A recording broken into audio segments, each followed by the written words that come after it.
என்னை பின்பற்றி வா. You follow me. என்னை பின்பற்றி. You follow me. ஜபத்தை கேட்கும் எங்கள் தேவா, கிருபை பெரிதல்லோ. 46ஆம் சங்கீதம் 7வது வசனத்தை நான் உங்களுக்கு வாசிக்கின்றேன். சேனைகளின் கர்த்தர் நம்மோடு இருக்கிறார், யாக்கோபின் தேவன் நமக்கு உயர்ந்த அடைக்கலம். ஜெபிப்போம். பரிசுத்தமுள்ள நல்ல பிதாவே, உமக்கு ஸ்தோத்திரம். இந்த காலை நேரத்திற்காய் உமக்கு நன்றி செலுத்துகிறோம். தேவரீர் இந்த முதலாம் நாளிலும் உம்முடைய சமூகத்திலே வசனத்தை வார்த்தையை கேட்க ஆவலாய் வந்திருக்கிற உம்முடைய பிள்ளைகள் ஒவ்வொருவரையும் கர்த்தர் நீர் ஆசீர்வதிப்பீராக.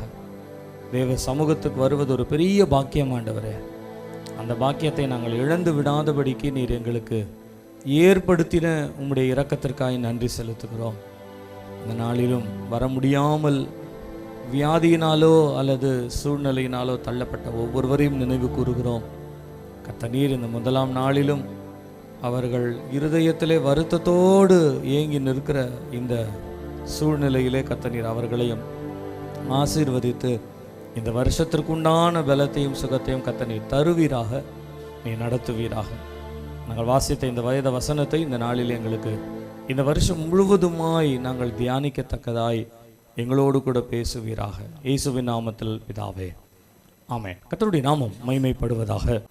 இந்த வசனத்திலே நீங்கள் 11வது வசனத்தை வாசிக்கும் பொழுதும் இதே வார்த்தை தான் அதிலே வசனமாய் எழுதப்பட்டிருக்கிறது. இதிலே இடையிலே சொல்லப்படுகிற ஒரே ஒரு வார்த்தை தான் இந்த வருஷத்தினுடைய ஒரு ஆசீர்வாதமாக, வாக்குத்தத்தமாக, ஒரு ஜெபக்குறிப்பாய் நாம் வைக்க போகின்றோம். யாக்கோபின் தேவன், காட் ஆஃப் ஜேக்கப். நான் இதை யோசிக்கும் பொழுது ஆண்டவர் என்னுடைய மனதிலே சில காரியங்களை ஞாபகப்படுத்தினார். நீங்கள் வேதத்தை வாசிப்பீர்களானால் இந்த ஆதியாகம புத்தகம்தான் எல்லாவற்றிற்கும் ஒரு ஆரம்பம். ஆதி ஆகமத்தை நீங்கள் சரியாய் விளங்கி கொள்வீர்களானால் வெளிப்படுத்தின விசேஷம் வரையிலும் உள்ள சத்தியங்களை உங்களால் எளிதில் விளங்கி கொள்ள முடியும். யார் ஒருவர் ஆதியாகம புத்தகத்தை சரியாய் புரிந்து கொள்ள முடியவில்லை என்று சொல்லுகிறீர்களோ உங்களால் முழு வேதத்தையும் புரிந்து கொள்ள முடியாது. ஏனென்றால் எல்லாவற்றிற்கும் ஒரு ஆரம்பம் இந்த ஆதியாகம புத்தகத்திலே தான் உள்ளது. மனுஷனிலிருந்து, பூமியிலிருந்து, வானத்திலிருந்து, அண்ட சராசரங்களிலிருந்து எவைகளையெல்லாம் சொல்லுகிறோமோ எல்லாவற்றிற்கும் ஒரு ஆரம்பம் ஆதியாகமம் தான். அதனால்தான் அதற்கு ஆதி ஆகமம் என்று சொல்லப்படுகிற Genesis, which means starting, the first, முதலாவதாக, ஆரம்பமாக என்று அதிலே சொல்லப்படுகிறது. எல்லா ஆரம்பமும் அதிலே இருக்கிறது. நீங்கள் இந்த தேவனுடைய சிருஷ்டிப்பை பற்றி நீங்கள் வாசிக்கும் பொழுது, மனுஷனை சிருஷ்டிக்கும் பொழுது ஆண்டவர் ஆதாமிலிருந்து 10வது தலைமுறை நோவா வரையிலும் தலைமுறைகளை ஒரு 10 தலைமுறைகளாய் கொண்டு வந்தார். இந்த நோவாவிலிருந்து ஆபிரகாம் வரையிலுமாய் ஒரு 10 தலைமுறை, ஏறக்குறைய ஆதாமிலிருந்து 20 தலைமுறை வரையிலும் நீங்கள் வாசிப்பீர்களானால் தேவன் தேவன் என்கின்ற ஒரு வார்த்தை வருமே ஒழிய தேவன் தன்னுடைய பெயரை அல்லது தான் யார் என்பதை தம்முடைய மக்களுக்கு ஒரு பெயராய் அறிவித்த ஒரு அறிவிப்பை நாம் வாசிக்க முடியாது. ஏறக்குறைய சொல்லுகிறேன், ஆபிரகாமினுடைய காலத்திற்கு பின்பாக தான் உங்களுக்கு ஈசாக்கு, யாக்கோபு என்று வரும்பொழுது தான் ஆண்டவர் சொல்லுகிறார், நான் ஆபிரகாமின் தேவனாய் இருக்கிறேன், உன் தகப்பனாகிய ஆபிரகாமின் தேவன் என்று ஈசாக்கின் இடத்திலே சொல்லுகிறார். உன் தகப்பனாகிய பிதாக்களாகிய ஆபிரகாம் ஈசாக்கினுடைய தேவன் என்று யாக்கோபின் இடத்திலே சொல்லுகிறார். இஸ்ரவேல் ஜனங்களிடத்திலே சொல்லும் பொழுது உன் தகப்பனாகிய பிதாக்களாகிய ஆபிரகாம் ஈசாக்கு யாக்கோபினுடைய தேவன் என்று சொல்லுகிறார். அப்படியானால் இந்த ஆபிரகாம் ஈசாக்கு யாக்கோபு வரும் பொழுதுதான் அவர்களுடைய வாழ்க்கையை வைத்துதான் ஆண்டவர் அவர்களுடைய தேவன் என்று மற்றவர்களுக்கு சொல்லுகிறாரே ஒழிய அதற்கு முன்பாக தேவன், ஆண்டவர் என்கின்ற ஒரு வார்த்தையோடு வேதம் தேவன் என்கின்ற வார்த்தை தான் அதிகமாய் சொல்லுகிறது. கர்த்தருடைய நாமம் மகிமைப்படுவதாக. நீங்கள் ஆதியாகமம் 24ஆம் அதிகாரம் 27வது வசனத்தையும் 42வது வசனத்தையும் 48வது வசனத்தையும் நீங்கள் வாசிப்பீர்களானால் முதலிலே எலியேசர் தான் ஆபிரகாமின் தேவன் என்கின்ற ஒரு வார்த்தையை, தேவனுக்கு ஆபிரகாமின் தேவன் என்கின்ற ஒரு பெயரை எலியேசர் தான் முதல் வேதத்திலே கொடுக்கிறார். கர்த்தருடைய நாமம் மகிமைப்படுவதாக. இந்த காலை நேரத்திலும் இந்த வருஷத்தினுடைய ஆரம்பத்தில் வந்திருக்கிற நம்மோடு கூட கர்த்தர் பேசுவாராக. இந்த வருஷம் முழுவதுமாய் தேவன் நமக்கு எப்படிப்பட்டவராய் இருப்பார் என்று சொன்னால், அவர் யாக்கோபின் தேவனாய் இருக்கிறார். அல்லேலூயா, அல்லேலூயா. இந்த யாக்கோபின் தேவன் என்று சொல்லும் பொழுதே நாம் ஒரு காரியத்தை மனதில் வைத்துக் கொள்ள வேண்டும். அவர் எப்படி யாக்கோபிற்கு தேவனாய் இருந்தாரோ அப்படியே அவர் எனக்கும் தேவனாய் இருப்பார். அதுதான் விசுவாசம். இதோ யாக்கோபின் தேவனை நோக்கி கூப்பிடுவது மாத்திரமல்ல, நாம் ஏன் அதை யாக்கோபின் தேவன் என்று சொல்லுகிறோம் என்றால், அவர் நம்முடைய வாழ்க்கையிலே எப்படி கிரியை செய்ய போகிறார் என்பதற்கு யாக்கோபை முன் உதாரணமாய் வேதம் காட்டுகிறது. ஆகையினால் யாக்கோபின் தேவன் என்னென்ன காரியங்களை செய்தாரோ அந்த தேவன் நமக்கும் தேவனாய் இருக்கிறார், நமக்கும் அதை செய்ய வல்லவராய் இருக்கிறார். அல்லேலூயா, அல்லேலூயா. நீங்கள் வேதத்தில் வாசிக்கும் பொழுது ஒவ்வொரு இடங்களிலும் சில இடங்களிலே பார்க்கும் பொழுது யாக்கோபினுடைய வாழ்க்கை ஜெயமாய் மாறுவதற்கு காரணம் என்னவென்று சொன்னால், ஆபிரகாமின் தேவனும் ஈசாக்கின் தேவனும் என்று சொல்லி யாக்கோபு சொல்லுகிறார். நீங்கள் 31ஆம் அதிகாரம் ஆதியாகமம் 42வது வசனத்தை வாசிப்பீர்களானால், என் பிதாக்களாகிய தகப்பனாகிய ஆபிரகாமின் தேவனும் ஈசாக்கின் தேவனும் என்னோடு கூட இராமல் போயிருந்தால், அப்படியானால் என் வாழ்க்கையினுடைய ஒரு சக்சஸ் யார் என்று சொன்னால் ஆபிரகாமின் தேவன், ஈசாக்கின் தேவன் என்று யாக்கோபு சொல்லுகிறார். நீங்கள் இஸ்ரவேலருடைய வாழ்க்கையில வாசிக்கும் பொழுது ஆபிரகாம், ஈசாக்கு, யாக்கோபின் தேவன் அவர்களுடைய வாழ்க்கையில ஒரு ஜெயமாய் அவர்களை வழிநடத்துகிறவராய் இருந்தார். நீங்கள் எலிசாவினுடைய வாழ்க்கையில வாசிப்பீர்களானால், எலிசாவினுடைய வாழ்க்கையிலே அவர் எல்லாவற்றையும் ஜெயமாய் நடந்ததற்கு காரணம் என்னவென்று சொன்னால், எலிசா சொன்னார், எலியாவின் தேவன் எங்கே என்று சொல்லி. அப்போ எலியாவோடு கூட இருந்த தேவன் என்னோடு கூட இருப்பார் என்பதுதான் எலிசாவினுடைய வாழ்க்கையிலே ஒரு ஜெயமாய் மாறினது. நீங்கள் யோசுவாவினுடைய வாழ்க்கையை எடுத்துக்கொள்ளுங்களேன். யோசுவாவினுடைய வாழ்க்கை ஜெயமாய் மாறுவதற்கு காரணம் என்னவென்று சொன்னால், மோசையோடு கூட இருந்தவர் உன்னோடு கூட இருக்கிறார். நான் மோசையோடு கூட இருந்தேன், உன்னோடு கூட இருப்பேன். அப்படியானால் மோசையோடு கூட இருந்த தேவன் தான் யோசுவாவினுடைய வாழ்க்கையை ஜெயமாய் மாற்றினார். இன்றைக்கு சொல்லுகிறேன், நம்முடைய வாழ்க்கையை இந்த 2023வது வருஷத்திலே ஜெயமாய் மாற்றுவதற்கு, ஜெயமாய் கொண்டு செல்வதற்கு நமக்கு ஒரு முன்மாதிரியை கர்த்தர் வைத்திருக்கிறார். யார் என்று சொன்னால், யாக்கோபின் தேவன் நமக்கு இருக்கிறார். அல்லேலூயா, அல்லேலூயா, அல்லேலூயா. நீங்கள் எரேமியா தீர்க்கதரிசியின் புத்தகம் 2ஆம் அதிகாரம் 5-6 வசனங்களை வாசிக்கும் பொழுது ஆண்டவர் சொல்லுகிறார், ஜனங்கள் எனக்கு தூரப்படவும் மாயையானவைகளை பின்பற்றி வீணாய் அவர்கள் போனதற்கு காரணம் என்னவென்று சொன்னால் தேவன், பிதாக்களினுடைய தேவன் எங்கே என்று சொல்லி அவர்கள் பிதாக்களினுடைய தேவனை தேடாதபடிக்கு தங்கள் இஷ்டத்திற்கு தெய்வத்தை தங்களுக்கு அவர்கள் தெரிந்து கொண்டபடியினாலே அவர்கள் வீணர்களாய் போனார்கள், என்னை விட்டு விலகி போனார்கள் என்று ஆண்டவர் சொல்லுகிறார். அதற்காக தான் தாவீது தன் குமாரனாகிய சாலமோனுக்கு ஆலோசனை சொல்லும் பொழுது 1 நாளாகமம் 28ஆம் அதிகாரம் 9வது வசனத்தில் இப்படியாய் சொன்னார், என் குமாரனாகிய சாலமோனே, உன் தகப்பனுடைய, உன் பிதாக்களுடைய, உன் பிதாவினுடைய தகப்பனுடைய தேவனை நீ அறிந்து கொள்.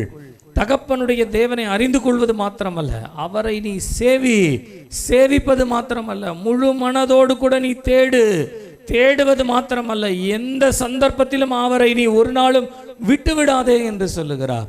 அப்படியானால் உன்னுடைய வாழ்க்கையினுடைய ஜெயம் எங்கே இருக்கிறது என்று சொன்னால், சாலமோனுக்கு தாவீது சொன்னார், உன் தகப்பனுடைய தேவனை நீ அறிந்து கொள். இந்த காலை நேரத்திலே, இந்த வருஷத்திலே நீங்களும் நானும் ஒரு ஜெயகரமான ஒரு வாழ்க்கை வாழ வேண்டும் என்று சொன்னால், தேவ கிருபையோடு கூட நாம் வாழ வேண்டும் என்று சொன்னால், இந்த வருஷம் முழுவதும் ஜெபிக்கும் பொழுதெல்லாம் நீங்க அறிக்கையிட்டு சொல்லுங்க, யாக்கோபின் தேவன் எனக்கு அடைக்கலம், யாக்கோபின் தேவன் என்னோடு கூட இருக்கிறார். அல்லேலூயா, அல்லேலூயா, அல்லேலூயா, அல்லேலூயா. இந்த காலை நேரத்திலே கர்த்தர் நம்மோடு கூட பேசுவாராக. யாக்கோபின் தேவன் நமக்கு உயர்ந்த அடைக்கலமாய் இருக்கிறார். அல்லேலூயா, அல்லேலூயா. அப்படிங்க, யாக்கோபின் தேவனை இன்றைக்கு நான் சுதந்தரித்துக் கொள்ளும்படியாய் வந்திருக்கிறேன், நான் உரிமை பாராட்டும்படியாய் வந்திருக்கிறேன்.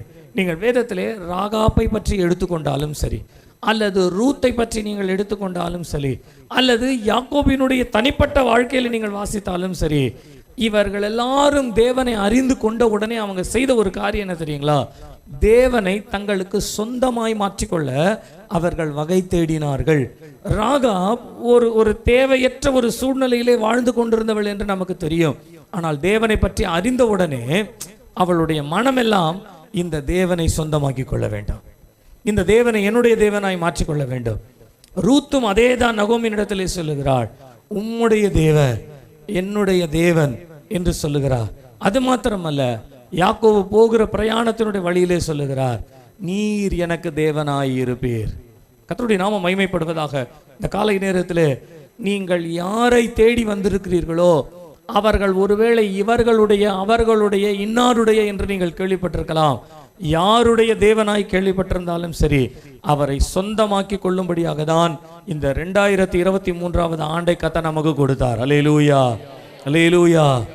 இயேசு எந்தன் வாழ்வின் பலனானார், இயேசு எந்தன் வாழ்விலே சொந்தமாய் மாறினார், அவர் என்னுடைய சொந்தக்காரராய் மாறினார். அல்லேலூயா சொல்லுங்க, அல்லேலூயா.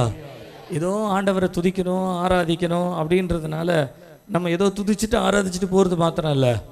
வேதத்தில் சொல்லப்பட்டிருக்கிற ஒரு முக்கியமான ஒரு காரியம் என்னென்னா, தேவனை அறிகின்ற அறிவு எந்த இடத்துல நமக்கு சரியாக இருக்குதுன்னா, அவரை நம்முடையவராய், நான் உங்களுக்கு ஏற்கனவே சொல்லியிருக்கிறேன், நம்முடைய ஆண்டவராக இயேசு கிறிஸ்து உலகத்தினுடைய ரட்சகர் என்று நமக்கு நன்றாய் தெரியும். உலக ரட்சகர் தானே அவர். கவனிங்க, அவர் உலகத்துக்கெல்லாம் ரட்சிப்பு கொடுக்கறதுக்கு முன்னால் என்ன தெரியுங்களா பண்ணார்? நமக்கு ரட்சிப்பு கொடுக்க தான் வந்தார். உங்களுக்கும் எனக்கும் இருக்கிற ஜெபம் என்ன தெரியுங்களா? ஆண்டவரே, இந்த உலகத்தை பாதுகாக்க வந்தீர், உலகத்தை ரட்சிக்க வந்தீர் என்பது உண்மை. ஆனால் அதற்கு முன்பாக எல்லாரையும் ரட்சிக்கிறதுக்கு முன்னால என் பாவத்திலிருந்து என்னை மீட்டெடுத்து ரட்சிப்பதற்காக தான் உலகத்திற்கு வந்தீர். அல்லேலூயா, அல்லேலூயா. நல்லா தெரிந்து கொள்ளுங்க, தேவனை என்னுடைய தேவன், தேவன் என்னுடையவர் என்று எந்த நேரத்தில் எந்த நாளிலே நீங்கள் தேவனை சொந்தமாக்கி கொள்ளுகிறீர்களோ அந்த சொந்தமாக்கி கொள்ளுதல் தான் உங்கள் வாழ்க்கையினுடைய எதிர்காலத்தினுடைய வெற்றியையே அது உடையதாக இருக்கிறது. அல்லேலூயா, அல்லேலூயா. கர்த்தருடைய நாமம் மகிமைப்படுவதாக. நான் வேகமாய் இந்த யாக்கோபினுடைய வாழ்க்கையிலே மாத்திரம் இந்த யாக்கோபின் தேவன் எப்படிப்பட்டவர் என்பதை குறித்து நாம் வேகமாய் இன்றைக்கு நாம் ஒரு 3 காரியத்தை நாம் தியானிக்கலாம். கர்த்தருக்கு சித்தமானால் இந்த யாக்கோபின் தேவன் என்கின்ற ஒரு தலைப்பில் இந்த வருஷம் முழுவதுமாய் தேவன் எப்படிப்பட்டவராய் இருக்கிறார் என்பதையும், நாம் இந்த யாக்கோபின் தேவனுக்கு முன்பாக எப்படி இருக்க வேண்டும் என்பதையும் நாம் வார நாட்களிலே ஒவ்வொரு ஞாயிற்றுக்கிழமையிலும் நாம் அதை சிந்திக்கலாம், நாம் தியானிக்கலாம். ஆண்டவர் தன்னை பற்றி யாக்கோபிற்கு தன்னை வெளிப்படுத்தும் பொழுது, யாக்கோபிற்கு தன்னை காண்பிக்கும் பொழுது ஒரு 3 விதங்களிலே தேவனை தன்னை காண்பிக்கிறார். நான் அதை இப்படி சொல்லுகிறேன். முதலாவது, ஆரம்பமாக இதை புரிந்து கொள்ளுங்க, பின்பாக நான் அதை விளக்கமாய் சொல்லுகிறேன். யாக்கோபின் இடத்துல ஆண்டவர் தோன்றும் பொழுது சொல்லுகிறார், நான் உன் தகப்பனாகிய ஆபிரகாமின் தேவனும் ஈசாக்கின் தேவனுமாகிய கர்த்தர் என்று 13வது வசனத்திலே சொல்லுகிறார். ஆபிரகாமின் தேவன் ஈசாக்கின் தேவனா என்ன அர்த்தம்? இந்த காலத்தில் அவங்க வாழல, ஏற்கனவே வாழ்ந்தவங்க, அவர்களோடு கூட இருந்தவர் என்று சொன்னார். அப்படி என்றால் இதற்கு முன்பாய் இருந்தவர் அவர். அதற்கு அடுத்த வசனங்களிலே சொல்லுகிறார், நான் உன்னோடு கூட இருந்து இருப்பேன் என்று சொல்லுகிறார். இது மாத்திரமல்ல, இனிமேல் உனக்கு காரியங்களை நான் செய்வேன் என்று வாக்குத்தத்தம் பண்ணுகிறார். நான் அதை 3 விதத்தில் சொல்லுகிறேன். இருந்தவர், இருக்கிறவர், இருப்பவர். யாக்கோபின் தேவன் யார் என்று சொன்னால் இந்த 28ஆம் அதிகாரம் சொல்லுகிறது, இருந்தவர், இருக்கிறவர், உன்னோடு இருப்பேன் என்று சொல்லி இருக்கிறவர், இனிமேலும் உன்னோடு இருப்பேன் என்று சொன்னவர். நான் அதை வேறு விதத்தில் புரிந்து கொள்ளும்படியாய், நாம் அறிக்கையிட்டு ஜெபிக்கும்படியாய் நான் அந்த வார்த்தையை 3 விதங்களிலே சொல்லுகிறேன். நான் இருந்தவர் என்று சொன்னால் உன் பிதாக்கள் யார் என்பதை நிரூபித்தவர். அவர்களுடைய வாழ்க்கையிலே அவர்கள் கடந்து சென்ற பாதைகள் எல்லாவற்றிலும் நான் அவர்களோடு கூட இருந்து அவர்கள் யார் என்பதை நிரூபித்தேன். ஒரு உதாரணத்திற்கு சொல்லுகிறேனே, இந்த ஆபிரகாம் பெலிஸ்திய தேசத்திற்கு வரும் பொழுது அபிமலேக் என்ன செய்கிறான் என்றால், சாராயை தன்னுடைய கூடாரத்திற்கு அழைக்கிறான், அரண்மனை கொண்டு போய் விடுகிறான். அப்ப ஆண்டவர் அபிமலேக்கு தோன்றி சொல்லுகிறாரு, நீ இன்னொருத்தனுடைய மனைவி நீ அழைத்து கொண்டு வந்து விட்டாய். அப்போ அவன் சொல்கிறான், எனக்கு தெரியாது, தெரியாமல் தான் வந்தேன். யார் அவன் அப்படின்னு கேட்கும் பொழுது, அந்த மனுஷன் ஒரு தீர்க்கதரிசி என்று சொல்லுகிறார். இதே போல எகிப்தின் ராஜா செய்யும் பொழுதும் ஆண்டவர் சொல்லுகிறார், நீ அவனுடைய மனைவியை அனுப்பிவிடு, அவன் உனக்காய் ஜெபிப்பான், வேண்டுதல் செய்வான், உங்களுக்குள் இருக்கின்ற ஒரு வியாதி உங்களை விட்டு நீங்கும் என்று சொல்லுகிறார். அப்படியானால் ஆபிரகாமினுடைய வாழ்க்கையிலும் ஈசாக்கினுடைய வாழ்க்கையிலும் தேவன் அவர்கள் யார் என்பதை நிரூபித்த ஒரு தேவனாயிருந்தார். நான் சொல்லுகிறேன், அவர் நிரூபிக்கிறவர். யாக்கோபின் தேவன் யார் என்று சொன்னால் அவர் நிரூபிக்கிறவர். He is the God who proves us. நம்மை நிரூபிக்கிறவர், நம்முடைய வாழ்க்கையிலே அவர் இருக்கிறார் என்பதை நிரூபிக்கிறவர். இரண்டாவதாக அவர் இருக்கிறவர் என்று சொல்லும் பொழுது நிறைவாக்குகிறவர் என்று சொல்லுகிறேன், அல்லது நிறைவானவர் என்று நாம் வைத்துக் கொள்வோமே. முதலாவது சொன்னேன் நிரூபிக்கிறவர், இரண்டாவது நிறைவானவர். Present, God who present with us. நம்மோடு கூட நமக்கு ஒரு நிறைவை இப்பொழுது இந்த நாட்களிலே நமக்கு கொடுக்கிறவர் நிறைவானவர். அது மாத்திரமல்ல, இனி வரும் நாட்களிலே வேதம் சொல்லுகிறது அவர் நிறைவேற்றுகிறவராய் இருக்கிறார். God of perfect. நான் திரும்பமாய் சொல்லுகிறேன், நிரூபிக்கிறவர், நிறைவானவர், நிறைவேற்றுகிறவர். இந்த வருடத்திலே கர்த்தர் நம்மை நிரூபிப்பார். அல்லேலூயா. நம்ம என்னவோ ஜபம், சர்ச்சை, ஆண்டவர், விசுவாசம் இப்படியே பேசிகிட்டு இருக்கோம்ல. சிலருக்கெல்லாம் பைத்தியக்காரத்தனமாக இருக்கும். என்ன சும்மா ஆண்டவர் ஆண்டவர் உழைச்சாதான் பணம், ஆண்டவர் உழைக்காமே பணம் கொடுத்துருவாரா, இப்படிலாம் முரட்டுத்தனமாக பேசுகிறவங்க, குருட்டுத்தனமாக பேசுகிறவங்க நிறைய பேர் இருக்கிறாங்க. விடுங்க, அவங்களுக்கு ஆண்டவரை பற்றி தெரியாது. அதனால் அவங்க ஆண்டவர் எதையாகிலும் ஒன்று சொல்லி எதாகிலும் ஒன்று நம்ம மனசு கஷ்டப்படுத்துவாங்க தான். இந்த வருஷத்தில் ஆண்டவர் நம்மை நிரூபிக்கிறவராக இருக்கிறார். அல்லேலூயா, அல்லேலூயா. அதுதான் யாக்கோபின் தேவன். அது மாத்திரமல்ல, நிரூபிப்பது மாத்திரமல்ல, நமக்கு அவர் நிறைவாக இருக்கிறார். அல்லேலூயா, அல்லேலூயா. இந்த தேவன் என்றென்றைக்கும் உள்ள சதா காலங்களில் நம்முடைய தேவன், மரண பரியந்தம் நம்மை நடத்துகிறவர். அப்படின்னா இன்றைக்கு நமக்கு என்ன குறைவு இருக்கிறதோ அந்த குறைவிலிருந்து நம்மை நிறைவாக்குகிற கர்த்தர்.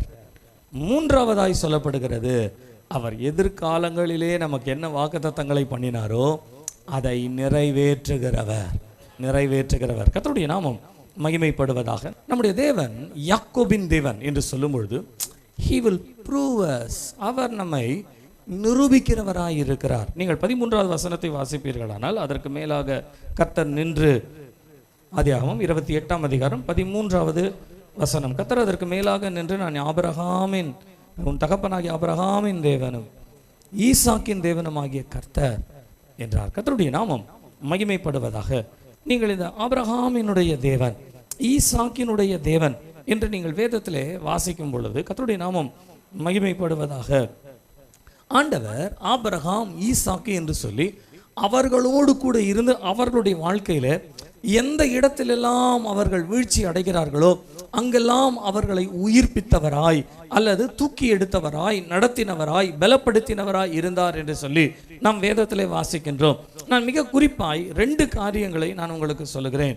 ஆபிரகாமினுடைய வாழ்க்கையிலே தேவன் ஆபிரகாமை எப்படி நிரூபித்தார், ஈசாக்கினுடைய வாழ்க்கையிலே ஆண்டவர் எப்படி நிரூபித்தார் என்று சொல்லும் பொழுது நீங்கள் ஆதியாகமம் 17ஆம் அதிகாரம் 1வது வசனத்திலே ஆண்டவர் ஆபிரகாமிற்கு தரிசனமாகி ஒரு வார்த்தை சொல்லுகிறார். என்னவென்று சொன்னால், நான் சர்வ வல்லமையுள்ள தேவன், நீ எனக்கு முன்பாக நடந்து கொண்டு உத்தமனாய் இரு என்று சொன்னார். முதலாவது ஆபிரகாமினுடைய வாழ்க்கையை பற்றி நாம் வாசிக்கும் பொழுது தேவன் ஆபிரகாமோடு கூட இருந்த ஆபிரகாமை நிரூபித்தார். எப்படி நிரூபித்தார் என்று சொன்னால், அவர் ஒரு சர்வ வல்லமையுள்ள தேவனாய் இருந்து நிரூபித்தார். அல்லேலூயா, அல்லேலூயா, அல்லேலூயா. சர்வ வல்லமை என்று சொன்னால் நான் உங்களுக்கு அந்த அந்த அந்த ஆபிரகாம் வாழ்க்கையிலிருந்தே நான் உங்களுக்கு சொல்லுகிறேனே, சாராளுக்கு பிள்ளை பெறுவதற்கு வழி இல்லாதபடிக்கு அவளுக்கு வயதாகிவிட்டது. இரண்டாவதாய் சொல்லப்படுகிறது, ஸ்திரீகளுக்கு உண்டான வழிபாட்டு முறையும் அவளுக்கு நின்று போயிற்று. இன்னொரு விதத்தில் சொல்ல போனால் காலம் கடந்து விட்டது.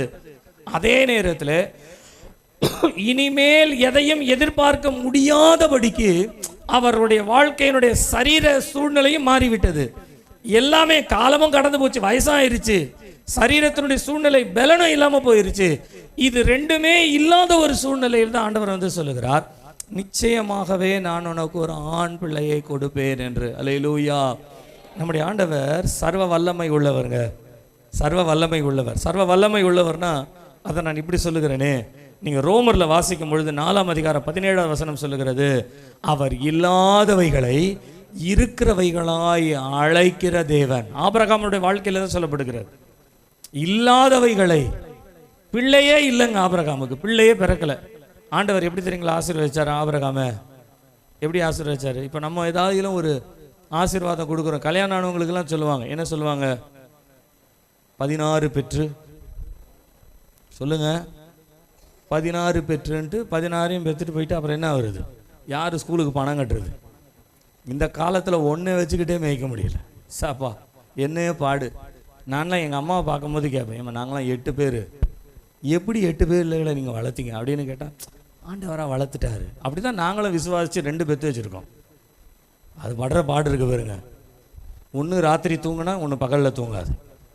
என் வீட்டில் என்ன தெரியுங்களா, ஒருத்தனை சாப்பிடாதேன்னு சொன்னால் அவன் தான் சாப்பிடுவான்.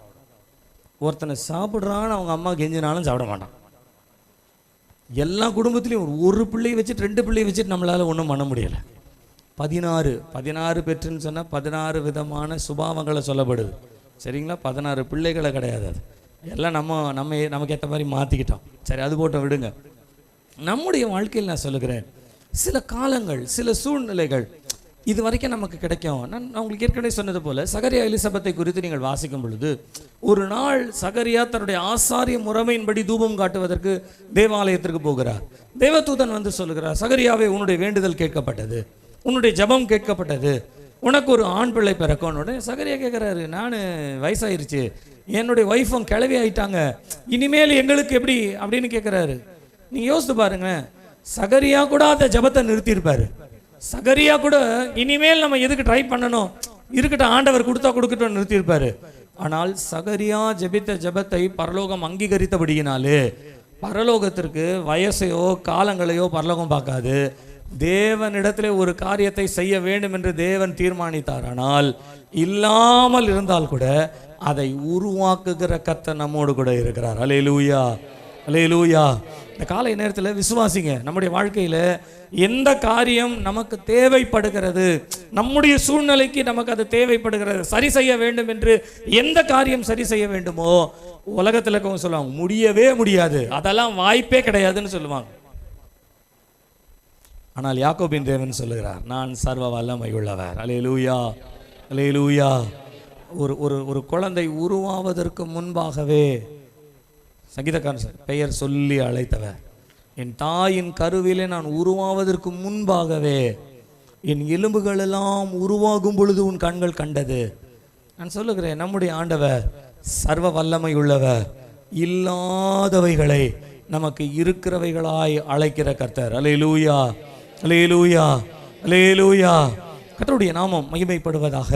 இந்த 2023வது வருஷத்திலே சொல்லுகிறேன், நம்முடைய வாழ்க்கையில் எந்தெந்த இடங்களில் எல்லாம் நடக்காது, முடியாது, சூழ்நிலை கிடையாது, இனிமேல் ஒன்றும் செய்ய முடியாது, இந்த சத்தத்தை கேட்குறீங்களோ, இந்த சத்தத்தை கேட்கும் பொழுதெல்லாம் உங்கள் மனசில் நினச்சிக்கோங்க, யாக்கோபின் தேவன் சர்வ வல்லமை உள்ளவர். அல்லேலூயா, அல்லேலூயா, அல்லேலூயா. நான் சின்ன வயதில் நடந்த ஒரு சம்பவத்தை உங்களுக்கு அடிக்கடி சொல்லியிருக்கேன்.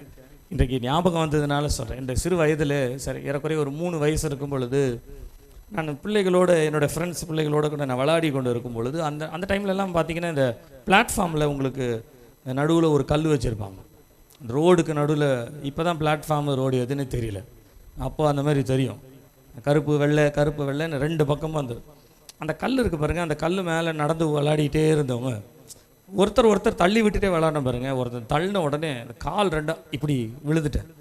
கரெக்டாக அந்த கல்லில் அடிபட்டதுனால என்னோடய வலது காலுடைய அந்த எலும்பு விலகி போய் நடக்க முடியாத ஒரு சூழ்நிலை. ஒரு 6 மாதம், ஒரு 1 வருஷத்துக்கு நான் ஹாஸ்பிட்டலில் இருந்தேன். அப்போ இருந்த டாக்டர் என்ன பண்ணாங்கன்னா, ஆப்ரேஷன் பண்ணணும். அதாவது என்னுடைய அந்த கால் போய் நிற்கிற அந்த மூட்டு இடம், இந்த இடத்துலேருந்து இப்படி தள்ளி இப்படி மேலே வந்துருச்சு. இப்படி மேலே வந்த உடனே இந்த இடம் முழுக்கும் ரத்தம் போய் நின்னதுனால இந்த ரத்தத்தை எல்லாத்தையும் எடுத்துட்டு இந்த எலும்பை இதுக்குள்ளே ஜாயின் பண்ணி இதை ஃபிட் பண்ணணும். ஆகையினால அதை செய்வதற்கு எனக்கு தெரிஞ்சு ஒரு 45-46 வருஷத்துக்கு முன்னால் அப்படிப்பட்ட ட்ரீட்மெண்ட்டே இல்லைன்றதுனால அமெரிக்காவிலேருந்து டாக்டர்ஸ் வர வச்சாங்க. என்னுடைய தகப்பனார் சென்னை போர்ட்ரஸில் ஒர்க் பண்ணதுனால எங்களுக்கு ஃப்ரீ ட்ரீட்மெண்ட்டு. அதனால் அமெரிக்காவிலேருந்து டாக்டரை வர வைக்கணும்னு டாக்டரை வர வச்சு டாக்டர் வந்து எல்லாத்தையும் டெஸ்ட் பண்ணி பார்க்கும் பொழுது அப்போ எனக்கு 3.5 வயசுன்னு சொல்லும் பொழுது டாக்டர் சொன்னார் 7 மணி நேரம் ஆப்ரேஷன் பண்ணணும், நிச்சயமாக பிழைக்கவே முடியாது, சான்ஸே கிடையாது, அதனால் அப்படியே விட்டுருங்க. ஒரு 14-15 வயசு ஆன பிறகு சரீரத்தில் ஒரு பெலன் வயதாகி கொஞ்சம் நல்லா போல்டாகிடுவாங்க, அந்த நேரத்தில் இந்த ஆப்ரேஷன் நம்ம பண்ணுவோம், அதனால் 15-16 வருஷத்துக்கு அப்புறமா பார்த்துக்கலாம், இப்போ ஆப்ரேஷன் பண்ணால் பிழைக்கவே மாட்டாங்க அப்படின்னு சொல்லியாச்சு. ஆகையினால் ஆப்ரேஷன் கைவிடப்பட்டது. அதுக்கப்புறம் டாக்டர்ஸ்லாம் போயிட்டாங்க. என்னுடைய தகப்பனார் என்னுடைய தாயார் போய் கேட்டாங்களா, அப்போ என்ன தான் பண்ணுறது அப்படின்னு சொன்னால் 2 கம்பு இருக்குது பாருங்கள், இந்த ஷோல்டரில் வச்சு நடப்பாங்க பாருங்கள், அந்த 2 கம்பு வச்சு தான் நடக்கணும், உன்னால் நடக்கவே முடியாது, வாய்ப்பே கிடையாதுன்னு சொல்லிட்டான். எனக்கு நினைவு தெரிஞ்ச காலங்களில் சொல்கிறேனே, என்னோடய வீட்டில் நான் வந்து காலை நீட்டி போட்டு தான் படுத்திருந்தேன். ஒரு நாள் எங்கள் அம்மா என்ன பண்ணுவாங்கன்னா, எண்ணெயை வச்சு காலில் தேய்ச்சி ஜெபம் பண்ணுவோம், இயேசுவின் ரத்தம் ஜெயம், இயேசுவின் ரத்தம் ஜெயம், இயேசுவின் ரத்தம் ஜெயம். இது அநேக நாட்கள் வந்து அவங்க ஜெபிக்கிறதையும் கண்ணீரோடு ஜெபிக்கிறதையும் என்னுடைய நினைவுக்கு நான் ஓரளவுக்கு அதை புரிஞ்சுருக்கிறேன். அப்போது ஒரு நாள் எனக்கு தெரிஞ்சு அவங்க ஜெபம் பண்ணிகிட்டே இருக்கும் பொழுது அவங்க சொன்னாங்க, நீ எழுந்து நில்லு, படுத்துக்கிட்டே இருந்தால் எப்படிறா அப்படின்னா. எனக்கு எழுந்து நிற்க முடியாது, கால் வலி அப்படின்றதுனால சார் கால் வலிக்குமே எனக்கு, நீ எழுந்து நின்று ஆண்டவர் உனக்கு வந்து அற்புதம் செய்வார்னு சொல்லி அவங்க சொல்லிட்டு போயிட்டாங்க. அதற்கு பின்பு ஆண்டவரோட கிருபையினால் சொல்கிறேன், கொஞ்சம் கொஞ்சமாக எழுந்து நிற்க ஆரம்பித்தேன், நடக்க ஆரம்பித்தேன், ஓட ஆரம்பித்தேன். இன்றைக்கி ஆண்டவரோட கிருபையினால் ஏறக்குறைய அந்த பிரச்சனையிலேருந்து 45 வருஷம் தாண்டி வந்துட்டேன். இன்னைய வரைக்கும் அந்த பிரச்சனையே கிடையாது. ஆனால் இன்றைக்கும் அந்த டாக்டர் இருக்கிறாங்க, அவங்க எங்கள் அம்மா போய் பார்ப்பாங்களாம் போட்ரஸில், அவங்க சுகர் டேப்லெட் வாங்குறதுக்காக போகும்போது பார்ப்பாங்களாம். அவன் கேட்பாங்களாம், தம்பி ஃபிலிப் எப்படி இருக்கிறான் அப்படின்னு கேட்டான். அவன் நல்லா இருக்கிறான், கல்யாணம் ஆகி அவன் நல்லா இருக்கான். நான் ஸ்கூலில் படிக்கிற காலத்தில் ஃபுட்பால் விளாட்றான், ஹாக்கி விளாட்றான்னு சொன்னேன், அதெல்லாம் வந்து நம்பவே முடியாது. நான் 2 வருஷத்துக்கு முன்னால் எங்கள் அம்மா கிட்டே பேசும்பொழுது அந்த டாக்டர் எனக்கு அவனை கூட்டுட்டு வந்து நேரில் காட்டுங்க, அப்போ தான் நம்புவேன். ஏன் அப்படின்னா அப்படிப்பட்ட சூழ்நிலையில் அவர்களால் நடக்கவே முடியாது அப்படின்னு உலகத்தில் இருக்கிற டாக்டர் சர்டிஃபிகேட் கொடுக்குறாரு. ஆனால் சர்வ வல்லவர் யாக்கோபின் தேவன் சொல்கிறாரு, மனுஷனால் எவைகள் கூடாதோ அவைகள் தேவனால் கூடும். அல்லேலூயா, அல்லேலூயா, அல்லேலூயா. நான் சின்ன வயசில் ஃபுட்பால் விளாட்னா எங்கள் அப்பா பின்னாலேயே ஓடி வருவார். ஃபுட்பால் விளாடாத, இந்த காலில் அடித்தா தனியாக விட்டுக்கிட்டு வந்துட போகுது, அதை விளாடாத. ஆனால் ஆண்டவரோட கிருபையினாலே சொல்லுகிறேனே, ஆண்டவர் உயிரோடு இருக்கிறார் என்பதற்கு என் வாழ்க்கையே எனக்கு சாட்சி.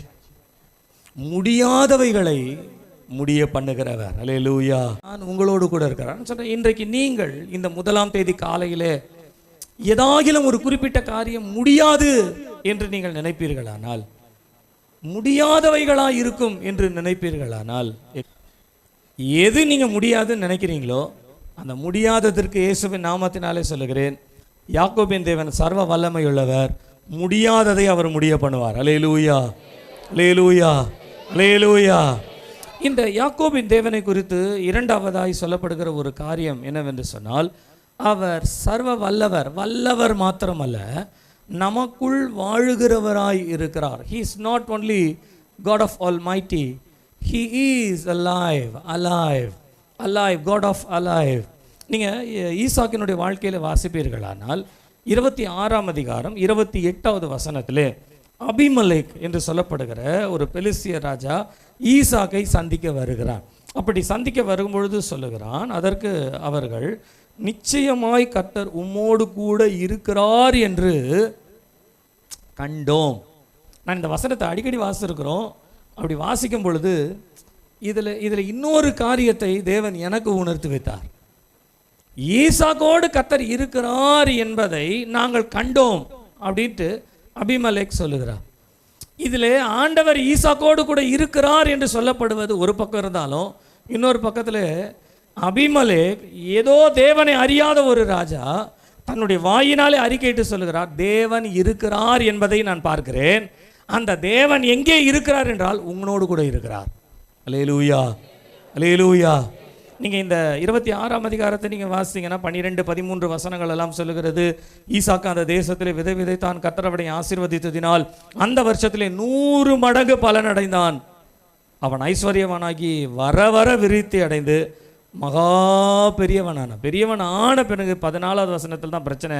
பெலிஸ்தியர் அவன் மேல் பொறாமை கொண்டார்கள். பொறாமை வந்துருச்சு. பெலிஸ்திய ராஜா சொல்கிறாங்க, நீ எங்களை விட்டு போயிரு, பெரிய ஆள் ஆகிட்ட, அவனை துரத்தினார்கள் என்று சொல்லப்படுகிறது. துரத்தினார்கள். அவனிடத்துல வரும் பொழுது கூட அப்பொழுது ஈசாக் 27வது வசனம் சொல்றார், அப்பொழுது ஈசாக் அவர்களை நோக்கி, ஏன் என்னிடத்தில் வந்தீர்கள்? நீங்கள் என்னை பகைத்து என்னை உங்களிடத்தில் இராதபடிக்கு துரத்தி விட்டீர்களே. யார் யாரெல்லாம் ஈசாக்கை துரத்துனாங்களோ, பகைச்சாங்களோ, எதிர்த்து நின்னாங்களோ, அவங்க எல்லாம் வந்து சொல்றாங்க, தேவன் உண்மையா உன்னோடு கூட இருக்கிறார் என்பதை நாங்கள் கண்டோம். அல்லேலூயா, அல்லேலூயா. கவனிங்க, ஆண்டவரை மற்றவர்கள் பார்ப்பதற்கு எப்படி அவர்கள் பார்க்க முடியும் அப்படின்னு சொன்னால் 12-13வது வசனத்திலே அந்த தேசத்திலே விதை விதைத்தான், கர்த்தர் அவனை ஆசீர்வதித்ததினால் 100 மடங்கு பலன். 100 மடங்கு பலன் அடைஞ்ச உடனே நீங்கள் கவனித்து பாருங்களேன், 100 மடங்கு பலன் அடைஞ்ச உடனே கர்த்தர் உம்மோடு கூட இருக்கிறார் அப்படின்னு வந்து சொன்னாங்க. வர வர விருத்தி அடைந்தான், பொறாமை கொண்டு போயிரு, எங்களை விட்டு நீ போயிரு அப்படின்னு சொன்னாங்க. சரிங்களா? கவனிங்க கவனிங்க கவனிங்க, என்னை விட்டு போயிரு அப்படின்னு சொன்னாங்களே ஒழிய, அந்த இடத்துல அவன் விருத்தி அடைந்து 100 மடங்கு பலன் அடைந்து பெரியவனாய் மாறின உடனே கர்த்தர் உம்மோடு கூட இருக்கிறார் அப்படின்னு சொல்லலை. எப்போ கர்த்தர் உம்மோடு கூட இருக்கிறாருன்னு சொன்னாங்கன்னா, இவர்கள் எப்பொழுதெல்லாம் அவனை நசுக்குகிறார்களோ, எதிர்த்து நிற்கிறார்களோ, அந்த நேரத்துல எல்லாம் ஈசாக்கு என்ன பண்ணுறாருன்னா, அமைதியாக அவர்களை விட்டு விலகி விலகி விலகி விலகி போகிறார். இப்படி விலகி விலகி போகும் பொழுதெல்லாம் ஈசாக்கு என்னென்ன காரியங்களை செய்கிறானோ எல்லாவற்றிலும் கர்த்தர் அவனை ஆசீர்வதிக்கிறதை பார்க்கிறார்கள். கவனிங்க கவனிங்க, இந்த காலை நேரத்தில் நல்லா தெரிஞ்சுக்கொள்ளுங்க, கர்த்தர் இருக்கிறார் என்பதற்கு அடையாளம் யாருன்னா நீங்களும் நானு தான். அந்த அடையாளம் நம்மக்கிட்ட இருந்து எங்கே வெளியில் வரோம் அப்படின்னு சொன்னால், நீங்கள் எந்த அளவுக்கு பொறுமையாக இருக்கிறீங்களோ அந்த அளவுக்கு கர்த்தர் காரியத்தை சரியாய் செய்வார். சில நேரங்களில் நம்ம பொறுமை தான் காரியத்தை கெடுத்துருது. மனுஷனுடைய கோபம் தேவனுடைய நீதியை வருவிக்காதே அப்படின்னா என்ன அர்த்தம்னா, நம்ம கோபப்பட்டு ஆவேசப்பட்டு எதையாகிலும் செய்கிறதுனால தேவனுடைய நீதி அதில் வராது. நம்ம அமைதியாக இருந்தால் தான் கர்த்தர் நீதி உள்ளவராய் கிரியை செய்வார். அல்லேலூயா, அல்லேலூயா. நான் அடிக்கடி சபையில் சொல்லியிருக்கிறேன், என்னதான் யாராவது பிரச்சனை பண்ணாலும் இல்லை என்ன சூழ்நிலை வந்தாலும், ஏன் நான் அமைதியாக போகிறேன்னா, எனக்கு ஆண்டவர் ஒரு ரகசியம் கற்றுக் கொடுத்துருக்கார். என்ன தெரியுங்களா? சாந்த குணம் உள்ளவன் பூமியை சுதந்தரித்து கொள்வான். யார் நமக்கு விரோதமாக பேசுகிறவங்க நம்மளை எந்த டாப்பிக்கில் கீழ்த்தரமாக பேசுகிறாங்களோ அந்த டாப்பிக்கு நம்மளை அதிகாரியாக வைக்கிறார் ஆண்டவர். அதனால தான் அமைதியாக என்ன சொன்னாலும் எதை கேட்டாலும் சிரிச்சுக்கிட்டே கை கொடுத்துட்டு சந்தோஷமாக நம்ம போயிடும். ஏன் தெரியுங்களா? வேத வசனம் சொல்லுகிறது, நான் சாந்த குணமாக உள்ளவனாக இருந்தால் கர்த்தர் என் கூட இருக்கார். நான் தந்திரமான வழிகளை பின்பற்றுகிறேன் என்று சொன்னால், நான் சொல்லுகிறேன், தந்திரம் என்னோடு இருக்கமே ஒழிய கர்த்தர் என் கூட இருக்க மாட்டார். எங்கள் ஐயா அடிக்கடி சொல்லுவார், யார் யாரெல்லாம் என்னென்ன தப்பு பண்ணி எங்களை பார்த்து சொல்லுவார், நீங்கள் என்னெல்லாம் செய்கிறீங்களோ எனக்கு தெரியும், ஆனால் நான் கண்டுக்க மாட்டேன், கண் சாடையாக விட்டுருவேன்னுவார். அது அப்படியே அந்த வார்த்தையை அடிக்கடி சொல்லுவார், கண் சாடையாக விட்டுருவேன். அதை பார்த்துட்டும் பார்க்காத மாதிரி நான் போயிடுவேன். ஏன் பார்க்காத மாதிரி போயிடுவேன் அப்படின்னு சொன்னால், நீங்கள் எந்த காரியத்தில் நம்ம வந்து இன்றைக்கு நம்ம வீட்டில் கூட பிள்ளைகளை எடுத்துக்கங்களேன், சில நேரத்தில் பிள்ளைங்க கூட படிக்கிற மாதிரி நடிப்பாங்க. இந்த புக்கு எடுத்து கையில் வச்சுட்டா, தம்பி படிக்கிறியா? படிக்கிறேன். பாப்பா படிக்கிறியா? படிக்கிறேன். அப்படியே வெளியில் போயிட்டு திரும்ப அது தம்பி படிக்கிறியா அப்படின்னு படிச்சுட்டு தானே இருக்கிறேன். கவனிங்க, அவர்கள் நம்மை ஏமாற்றுவதற்காக படிப்பதை போல நடிக்கிறார்கள். ஆனால் எக்ஸாமில் ரிசல்ட் வந்ததா யார் ஏமாந்து போவா? சொல்லுங்கள். நான் சொல்லுகிறேன், வருத்தத்தோடு சொல்லுகிறேன், சந்தோஷத்தோடு வருத்தத்தோடு சொல்கிறேன்.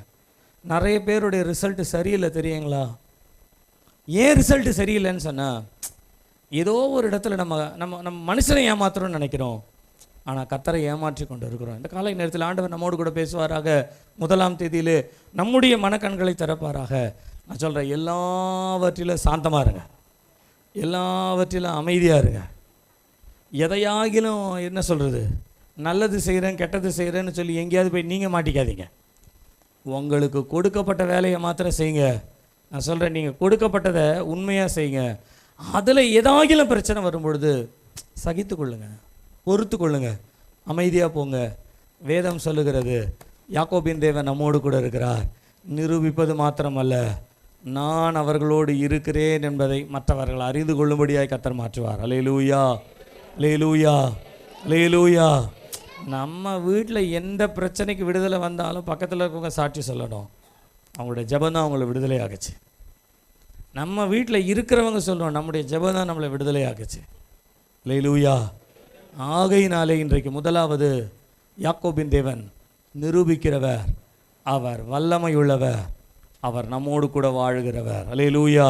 நான் முதலாவது சொன்னேன் அவர் நிரூபிக்கிறவர், இரண்டாவது அவர் நிறைவானவர், ஹிஸ் பிரசன்ஸ்.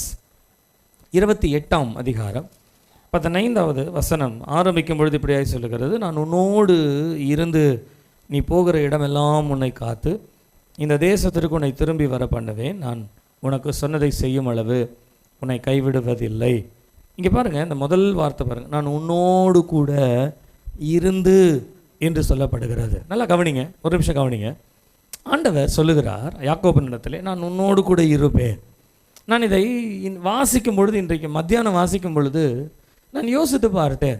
இந்த 1 ராஜாக்கள் 18ஆம் அதிகாரத்திலே எலியா என்று சொல்லப்படுகிற ஒரு மனுஷன் இந்த பாகால் தீர்க்கதரிசிகள் என்று சொல்லப்படுகிறவர்களுக்கு முன்பாக ஒரு சவால் விட்டு நின்றார்.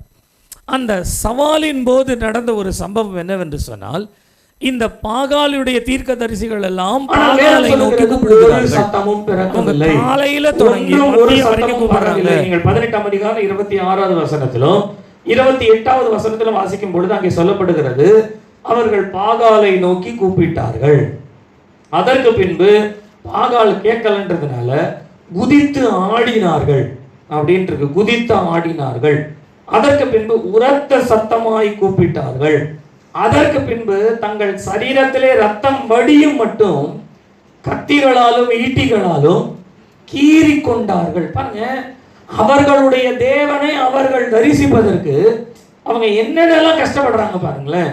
நீங்க இது இல்லாம 2 ராஜாக்கள் 16ஆம் அதிகாரம் 3வது வசனத்தை வாசிப்பீர்களானால், மோலோக் என்று சொல்லப்படுகின்ற ஒரு அந்நிய தெய்வத்தை பற்றி வேதத்திலே சொல்லப்படுகிறது.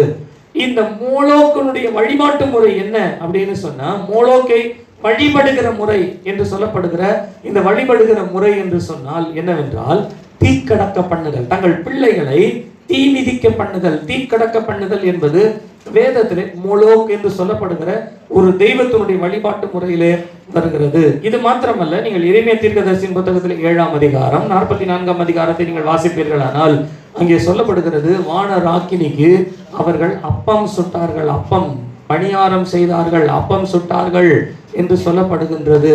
வானராக்கினிக்கு என்ற ஒரு வார்த்தை, குயின் ஆஃப் ஹெவன் என்று சொல்லப்படுகின்ற வானராக்கினிக்கு தேவன் அவைகளை அருவருத்தார் என்று சொல்லப்படுகிறது. அருவருப்பான காரியங்களாய் இருந்துதான். நீங்கள் யாத்திரையாகமம் 32ஆம் அதிகாரத்தில் நீங்கள் வாசிக்கும் பொழுது, தங்களுக்கு முன்னே செல்வதற்கு அவர்கள் ஒரு கன்றுக்குட்டியை ஆயத்தப்படுத்தி அந்த கன்றுக்குட்டிக்கு முன்பாக பலியிட்டு அதற்கு முன்பாக ஆடி பாடி விளையாடினார்கள் என்ற ஒரு வார்த்தை வருகிறது. விளையாடினார்கள் என்ற ஒரு வார்த்தை, அதற்கு நிறைய அர்த்தங்கள் எல்லாம் சொல்லலாம், இன்றைக்கு அது தேவையில்லை.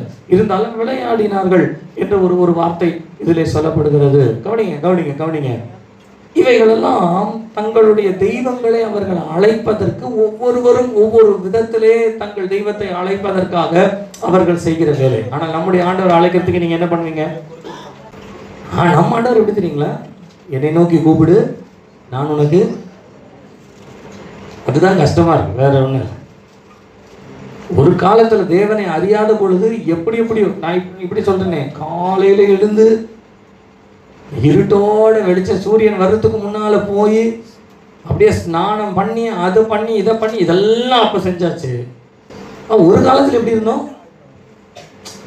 அப்ப யோசித்து பாருங்க, ஒவ்வொருத்தருடைய வழிபாட்டு முறை ஒவ்வொரு விதத்தில் இருக்கு, அது அவரவருடைய பாடு. ஆனால் நம்முடைய தேவனை நாம் அழைப்பதற்கு ஒன்றுமே இல்லை. உண்மையாய் கர்த்தரை தேடுகிறவர்களுக்கு அவர் சமீபமாய் இருக்கிறார். அல்லேலூயா, அல்லேலூயா. He is present those who are faithful, truthful to him. அவருக்கு முன்பாக யார் உண்மையாய் இருக்கிறார்களோ, நான் சொல்லுகிறேன், நம்முடைய ஜெபம் உண்மையாய் இருக்கட்டும், நம்முடைய ஆராதனை உண்மையாய் இருக்கட்டும், கர்த்தரை நோக்கி கூப்பிடுதல் உண்மையாய் இருக்கட்டும். ஏதோ சபைக்கு வரணும் என்றதுனால வருவதல்ல, ஏதோ ஆராதிக்க வேண்டுமே என்பதனால் ஆராதிப்பதல்ல. நீங்க செய்கிற காரியத்தை உண்மையாய் செய்து பாருங்கள். பிதாவை தொழுது கொள்ளுகிறவர்கள் ஆவியோடு உண்மையோடு நீங்க உண்மையாய் கர்த்தரை தொழுது பாருங்களேன். வேதம் சொல்லுகிறது, நான் உன்னோடு கூட இருந்து. அல்லேலூயா, அல்லேலூயா. ஆண்டவர் நம்மோடு கூட இருப்பதற்கு நம்ம எந்த மாயாஜலமும் செய்ய வேண்டாம், எந்த மந்திரவாதமும் செய்ய வேண்டாம். நான் முன்ன கூட உங்களுக்கு ஒரு உதாரணம் சொன்னேன். ஒரு தாயார் தங்களுடைய வாழ்க்கையில் இருக்கிற பிசாசு துரத்தப்பட வேண்டும் என்பதற்காக, பிசாசு போக வேண்டும் என்பதற்காக 40 நாள் உபவாசம் இருந்தாங்க. அப்போ சுந்தரையா கேட்டாராம், 38 நாள் முடிச்சிட்டீங்க, 39 நாள் முடிச்சிட்டீங்க, இன்னும் ஒரு நாள் இருக்கு. இந்த 39 நாள் நீங்க பிசாசை துரத்தணும்னு சொல்லி நீங்க உபவாசம் இருந்தீங்களே, துரத்திட்டீங்களான்னு கேட்டார். நம்ம இல்லை, எனக்கு தெரியல பாஸ்டர், எப்படி சொல்றேன். அப்போ அவர் சொன்னார், 39 நாள் பிசாசை வெளியில போ வெளியில போ வெளியில போன்னு சொல்றதுக்கு பதிலாக ஒரே ஒரு நாள் ஆண்டவரே நீர் உள்ளே மாறும்னு சொல்லியிருந்தா அவர் உள்ள வந்திருந்தாருன்னா இவன் ஆட்டோமேட்டிக்காக வெளில போயிருப்பான். நிறைவானது வரும்பொழுது குறைவானது. அதனால பிசாசை துரத்துறதுக்காக நம்ம போராடணுன்றதுலாம் கிடையாது. சொன்ன அப்படியே ஒரு ஜபம் இருக்கு, வேதத்தில் இருக்கு. அதனால அது நம்முடைய சபைக்கு தேவன் கொடுத்த கிருபையை வச்சு நம்ம பேசுவோமே. நிறைவானது வரும்போது குறைவானது ஒழிப்போம். நீங்க நிறைவை மாத்திரம் எதிர்நோக்கி பாருங்க. யாக்கோபின் தேவன் யார் என்று சொன்னால், கர்த்தருடைய நாமம் மகிமைப்படுவதாக, அவர் நிறைவாக்குகிறவர், நிறைவானவர். கர்த்தருடைய நாமம் மகிமைப்படுவதாக. நான் உங்களுக்கு இந்த நிறைவை பற்றி ஒரு 2 காரியங்களை மாத்திரம் நான் சொல்லுகிறேனே.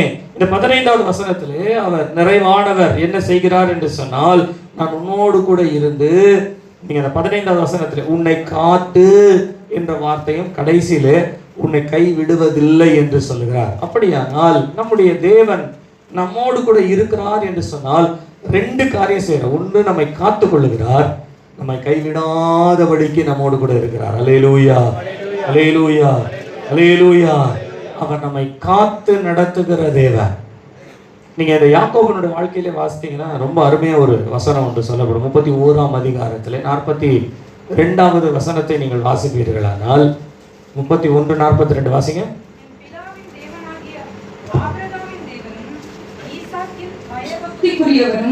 என்னோடு இராமற் போனால் நீர் இப்பொழுது என்னை வெறுமையாய் அனுப்பிவிட்டிருப்பீர். தேவன் என் சிறுமையையும் என் கை பிரயாசத்தையும் பார்த்து நேற்று ராத்திரி உம்மை கடிந்து கொண்டார் என்று சொன்னார். பாருங்க, இந்த இடத்துல லாபானுடைய வீட்டுக்கு போய் அங்கே உழைத்து 20 வருட காலங்களாய் உழைத்த பின்பு யாக்கோபு கொடுக்குற சர்டிபிகேட் என்ன தெரியுங்களா? நீர் என்னை வெறுமையாய் அனுப்பிவிட்டிருப்பீர். அப்படியானால் இந்த லாபானுடைய மென்டாலிட்டி என்ன தெரியுங்களா? யாக்கோபு வேலை செய்யணும், ஆனா வளரக்கூடாது. யாக்கோபு நம்ம கூட இருக்கணும், ஆனா நம்மளை காட்டிலும் பெரியவனா மாறிடக்கூடாது. யாக்கோபை வெறுமையாகவே வைக்க வேண்டும். நீங்க இந்த உலகத்தை பொறுத்து எடுத்துக்கொள்ளுங்களேன், எவ்வளவு சம்பாதித்தாலும் சரி வெறுமையா தான் இருக்கும், வெறுமையா தான் இருக்கும். எவ்வளவு நீங்க சம்பாதிங்க, எவ்வளவு பணம் நமக்கு வருமானம் வரட்டும், இன்னைக்கு 1ஆம் தேதி ஆண்டவர் திடீர்னு ஒரு ஆசீர்வாதம் உங்களுக்கு ஒரு 2 லட்சம் ரூபாய் கொடுக்குறாரு. 2 நாள் கழிச்சு உங்ககிட்ட வந்து கேட்டா நீங்க என்ன பதில் சொல்லுவீங்க? அது வந்ததும் தெரியல பாஸ்டர், போனதும் தெரியல. ஏதாயிலும் ஒரு ஆசீர்வாதம் வருதுன்னு பார்த்தா ஏதாயிலும் ஒரு செலவு, ஏதோ ஒரு வழியில் அது போயிருது. வெறுமையாக்க நினைத்த காரியம். வேதம் சொல்லுகிறது, யாக்கோபின் தேவன் வெறுமையாய் போகாதபடிக்கு நம்மை காத்துக்கொள்கிறவராய் இருக்கிறார். அல்லேலூயா, அல்லேலூயா, அல்லேலூயா, அல்லேலூயா. அவர் வெறுமையிலிருந்து மாத்திரம் காக்கிறவர் அல்ல. நீங்கள் 32ஆம் அதிகாரத்தை வாசிக்கும் பொழுது யாக்கோபினுடைய சகோதரன் அவனுக்கு எதிர்த்து வருகிறான், ஒரு விரோதம் வருகிறது. வெறுமை மாத்திரம் அல்ல, விரோதம் அவனுக்கு விரோதமாய் வருகிறது. அந்த விரோதத்திலும் ஏசாவினுடைய கரத்திலிருந்து ஆண்டவர் காத்துக் கொள்ளுகிறார். இந்த காலை நேரத்தில் சொல்லுகிறேன், உங்களை வெறுமையாக்குகிற உலகமாய் இருந்தாலும், உங்களை விரோதிக்கிற உலகமாய் இருந்தாலும், உங்களை காத்துக் கொள்ளுகிற ஒருவர் இருக்கிறார். அவர் தான் யாக்கோபின் தேவன். அல்லேலூயா, அல்லேலூயா, அல்லேலூயா. நான் உன்னை காத்து என்று சொல்வது மாத்திரமல்ல, உன்னை கைவிடுவதில்லை என்று சொன்னார். கைவிடுவதில்லை. கர்த்தருடைய நாமம் மகிமைப்படுவதாக. நீங்கள் 31ஆம் அதிகாரம் 40வது வசனத்தை நீங்கள் வாசிப்பீர்களானால், இந்த லாபானுடைய வீட்டிலே யாக்கோபு என்ன செய்தார் என்று அதில் எழுதப்பட்டிருக்கு. வாசிங்க. பகலிலே வெயிலும் இரவிலே குளிரும் என்னை பட்சித்தது, நித்திரை என் கண்களுக்கு தூரமாய் இருந்தது. இவ்விதமாய் பாடுபட்டேன், இவ்விதமாய் பாடுபட்டேன், இவ்விதமாய் பாடுபட்டேன். கவனிங்க, ஒரு நிமிஷம் கவனிங்க. ஒரு நாள் பாடுபட்டு தான் இருக்கும். யாக்கோபு சொல்கிற மாதிரி இவ்விதமாய் பாடுபட்டேன். நீங்கள் யோசிச்சு பாருங்கள், நீங்கள் எந்தெந்த விதத்துலலாம் பாடுபடுறீங்க, எவ்வளோலாம் கஷ்டப்படுறீங்க. இந்த பிள்ளைகளை எவ்வளோ தான் கஷ்டப்பட்டு வளர்த்தாலும் கடைசியில் இந்த பிள்ளைங்க நம்மளை பார்த்து என்ன சொல்லும்? நீ எனக்கு என்ன செய்திருக்க இது வரைக்கும் அப்படி தான் கேட்கும். நீ எனக்கு என்ன செய்கிற? எல்லா வீட்லையும் செய்கிற மாதிரி தான் எனக்கு செஞ்சேன், எல்லார் வீட்லையும் கொடுக்குற மாதிரி தான் எனக்கு. யோசித்து பாருங்கள், எவ்வளோ கஷ்டப்பட்டு எவ்வளோ பாடுபட்டாலும் இந்த உலகத்தில் நமக்கு சர்டிஃபிகேட் கிடைக்கவே கிடைக்காது. உலகத்தில் சர்டிஃபிகேட் எதிர்பார்க்கவே முடியாது. யாக்கோபு சொல்ல, நான் பாடுபட்டேன், அந்த பாடுபட்டதில் என்னை கைவிடாத ஒருவர் இருக்கிறார். அல்லேலூயா. அது மாத்திரம் இல்லை, 42வது வசனத்திலே தேவன் என் சிறுமையையும் என் கையின் பிரயாசத்தையும் பார்த்து என்று சொல்லுகிறார். நான் அதை எப்படி சொல்றேனே, நம்முடைய பாடுகளிலே நம்மை கைவிடாதவர், நம்முடைய பிரயாசத்திலே நம்மை கைவிடாதவர். அல்லேலூயா, அல்லேலூயா. ஒவ்வொரு முறையும் ஏதாகிலும் நம்ம குடும்பத்தினுடைய வருமானத்தை பெருக்குவதற்கு, நம்முடைய தேவைகளை சந்திப்பதற்கு ஒவ்வொரு முறையும் ஏதாகிலும் நம்ம ஒரு முயற்சி எடுக்கிறோம். அந்த முயற்சி நம்ம ஆரம்பிக்கும் போது நல்லா இருக்கு, ஆனால் ஏதோ ஒரு விதத்தில் அது கைவிடப்பட வேண்டிய நிலைமையில அது பாதியிலே நிற்க வேண்டிய சூழ்நிலைகள் எல்லாம் வருகிறது. வேதம் சொல்லுகிறது, இந்த வருஷத்துல யாக்கோபின் தேவன் நம்மோடு கூட இருக்கிறார், அவர் நம்மை காத்து கொள்ளுவார் என்று சொன்னால் வெறுமையிலிருந்து காத்து கொள்ளுவார், விரோதத்திலிருந்து நம்மை காத்து கொள்ளுவார், நம்மை கைவிட மாட்டார் என்று சொன்னால் பாடுபடுகிறதிலிருந்து நம்மை கைவிட மாட்டார், நம்முடைய பிரயாசத்திலே நம்மை அவர் கைவிட மாட்டார். அல்லேலூயா, அல்லேலூயா. இந்த வருஷம் முழுவதுமாய் கர்த்தர் உங்களோடு கூட இருப்பார். கடைசியாக யாக்கோபின் தேவன் என்று சொல்லும் பொழுது 28ஆம் அதிகாரம் 15வது வசனத்திலே, அதே வசனத்திலே ஒரு வார்த்தையை வேதம் சொல்லுகிறது, நீ போகிற இடமெல்லாம் உன்னை காத்து இந்த தேசத்திற்கு உன்னை திரும்பி வர பண்ணுவேன், நான் உனக்கு சொன்னதை செய்யும் அளவு உன்னை கைவிடுவதில்லை. நல்ல ஒரு வார்த்தை பாருங்க, நான் உனக்கு சொன்னதை செய்யும் அளவு. ஃபியூச்சர் டென்ஸ்ல சொல்றார், நான் உன்னோடு இருப்பேன், காத்துக்கொள்வேன், கைவிட மாட்டேன். இதற்கு அடுத்தது ஆண்டவர் இன்னொரு வார்த்தையை சொல்லுகிறார், அவர் எந்த காரியத்தை நிறைவேற்ற வேண்டும் என்று விரும்புகிறாரோ அந்த நிறைவாக்குவேன் என்று நிறைவாக்குதலை சொல்லுகிறார். உன்னோடு கூட இருந்து நான் உனக்கு சொன்னதை நிறைவேற்றும் அளவு உன்னை கைவிடுவதில்லை. அல்லேலூயா, அல்லேலூயா. சொன்னதை செய்கிறவர் இந்த வருஷத்திலே கர்த்தர் செய்வார். எத்தனை பேர் விசுவாசிக்கிறீங்க? இது வரைக்கும் ஆண்டவர் எனக்கு ஒண்ணுமே செய்யல அப்படின்னு யாராவது சொல்றவங்க இருக்கீங்களா? இன்னைக்கு காலையில் ஆண்டவர் செய்வேன், நான் செய்வேன், நான் சொன்னதை செய்வேன், இனிமேல் வரும் காலத்தில் நான் உனக்கு செய்வேன். கவனிங்க, ஆண்டவர் 2 காரியங்களை செய்கிறத மாத்திரம் சொல்லி நான் முடிக்கிறேன். கரெக்டாக மணி 3 மணிக்கு நம்ம முடிச்சிருக்கோம். நான் உனக்கு சொன்னதை செய்யும் அளவு. நீங்கள் இந்த 28ஆம் அதிகாரத்தில் ஆண்டவர் செய்ய போகிற ஒரு காரியத்தை குறித்து 2 இடங்களிலே சொல்லுகிறார். நீங்கள் அந்த 2 இடங்களிலே 13வது வசனத்தை நீங்கள் வாசிப்பீர்களானால், அதற்கு மேலாக கர்த்தர் நின்று, நான் உன் தகப்பனாகிய ஆபிரகாம் என்ற தேவனும் ஈசாக்கின் தேவனுமாகிய கர்த்தர், நீ படுத்திருக்கிற பூமியை உனக்கும் உன் சந்ததிக்கும் தருவேன். அந்த ஃபியூச்சர் டென்ஸ்ல சொல்றார், வரப்போகிற காலம். நீங்க இதில் பாருங்களேன், உனக்கும் உன், யாக்கோபுக்கு கல்யாணமே ஆகல, பொண்ணு யாருன்னு தெரியாது. இனிமேல் ராகேல் யாருன்னு பார்க்கணும். ராகேலை இன்னும் போய் பார்க்கவே இல்லை. அதுக்கு முன்னாலே ஆண்டவர் சொல்றாரு, உனக்கும் உன் சந்ததிக்கும் தருவேன். எனக்கு இந்த தருவேன்ற வார்த்தை ரொம்ப டச்சபிளா இருந்தது. ஆண்டவர் இந்த வருஷம் தருவார் அப்படின்னு நினைச்சுக்கிட்டேன். அல்லேலூயா, அல்லேலூயா. எனக்கு நான் நினைக்கிறது தருவாரு, உங்களுக்கு நீங்க நினைக்கிறது தருவார். விசுவாசிக்கிறீங்களா? தருவாரா தரமாட்டாரா? அல்லேலூயா. உனக்கும் உன்னுடைய சந்ததிக்கும் இந்த பூமியை, நீ படுத்திருக்கிற இந்த பூமியை தருவேன் அப்படின்னா நீங்க யோசித்து பாருங்களேன். யாக்கோபு தன்னுடைய சகோதரனுக்கு பயந்து ஓடுகிற ஒரு காலகட்டத்திலே தான் இது நடக்கிறது. அப்ப நடக்கும் பொழுது அந்த சூழ்நிலை பாருங்களேன். யாக்கோபு ஏற்கனவே தன் சகோதரனாகி ஏசாவினிடத்திலிருந்து அந்த சேஷ்ட புத்திர பாகத்தை வாங்கிட்டார், அதற்கு உரிமை அவருக்கு கிடைச்சிருச்சு. ஆனால் இந்த ஏசாவினுடைய எதிர்ப்பு நிமித்தமாய் அந்த சுதந்திரத்தை விட்டு அவர் வெளியே ஓடுறார். அப்படி ஓடும் பொழுது ஆண்டவர் சொல்றாரு, கவலைப்படாத, உன்னுடையதுதான், இன்னொருத்த ஆளுகை செய்யறான், அவனை எதிர்த்து பண்ணி நிற்க முடியாதுன்னு உனக்கு தெரியும், ஆனாலும் நான் உனக்கு சொல்றேன், உனக்கு தான் தருவேன், கவலைப்படாத. அல்லேலூயா, ஒரு 2 பேருக்கு சொத்து பிரச்சனைன்னு வச்சுக்கணுங்களேன். யாக்கோபுக்கும் அவங்க அண்ணனுக்கும் சொத்து பிரச்சனை.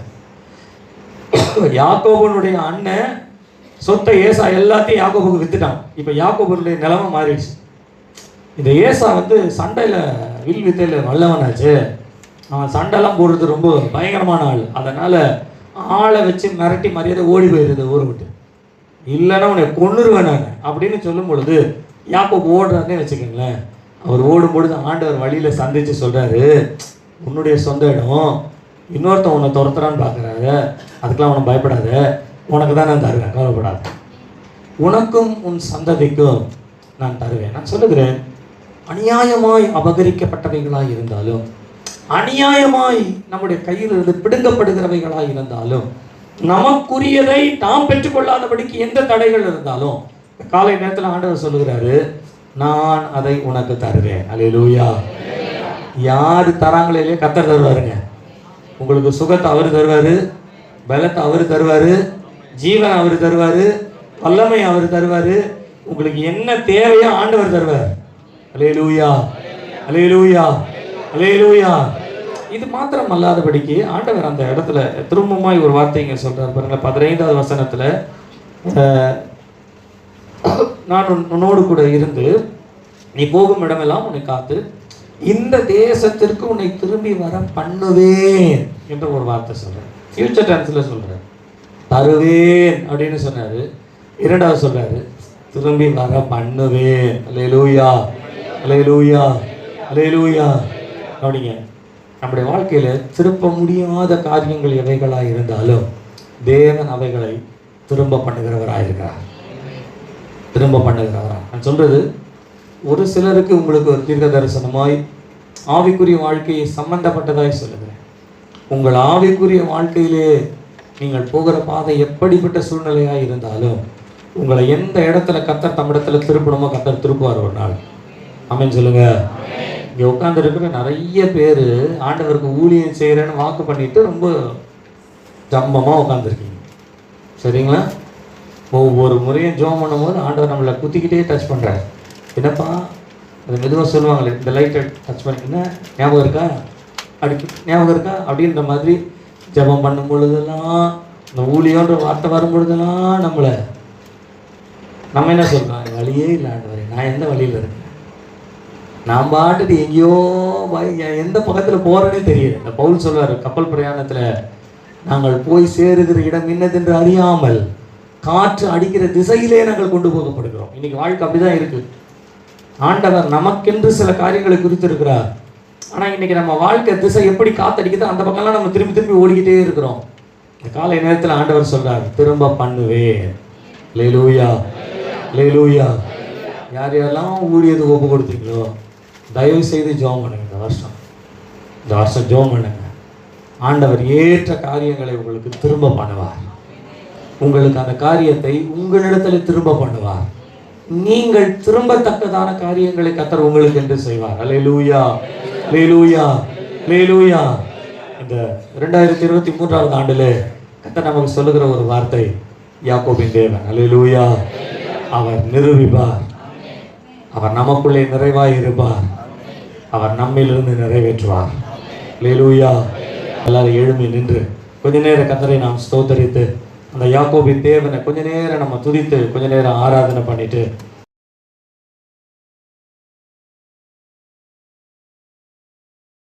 ஆத்துமாவே கர்த்தரை ஸ்தோத்தரி, என் முழு உள்ளமே அவருடைய பரிசுத்த நாமத்தை ஸ்தோத்தரி.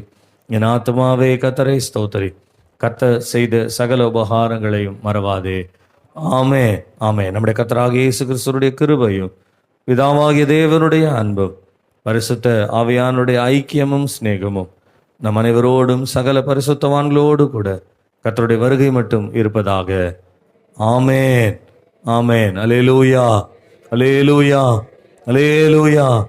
கர்த்தருக்கு ஸ்தோத்திரம். கர்த்தர் உங்களை ஆசீர்வதிப்பாராக, உங்களோடு கூட இருப்பாராக. ஆமேன், ஆமேன். Praise the Lord. என்னை பின்பற்றி வா. You follow me. என்னை பின்பற்றி You follow me. ஜபத்தை கேட்கும் எங்கள் தேவா.